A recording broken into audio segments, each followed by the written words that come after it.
Okay, highlight moment with my bestie here in the car. Everybody say hi to Rhonda. Anyway, so she had an issue happen today and had her thinking about it for a second. That's been, what, 20 minutes ago the issue happened? And here she is bringing it up again and mentioning it. And she's mentioned it a couple of times. And me picking on her because she's my bestie, I'm like, how long are you going to mess with that? Quit worrying about it. Don't think on it, you know? And she was like, oh, I didn't know there's a time limit on how long I can think about something, ponder on it. And I'm like, well, the scripture says think on these things, the things that are good, lovely, righteous, virtuous, of good report, praiseworthy, you know, things like that. And she goes, well, it's not evil.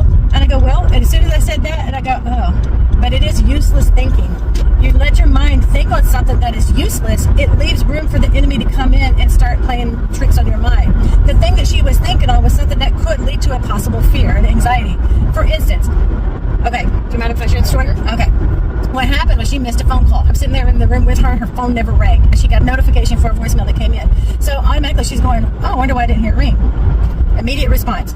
20 minutes later, she's now about 10 times around wondering, why did it not ring? And she voiced it, right?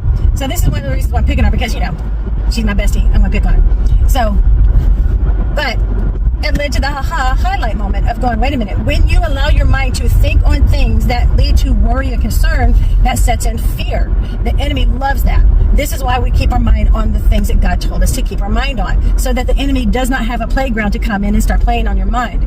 So you can start thinking of how it's like fear. Oh crap, is something wrong with my phone? Is there something I need to call my phone service about? If I'm dealing with a financial situation right now that I missed a phone call about, am I going to have money to cover this new financial situation? You know, the enemy can snowball a situation out of control in a heartbeat.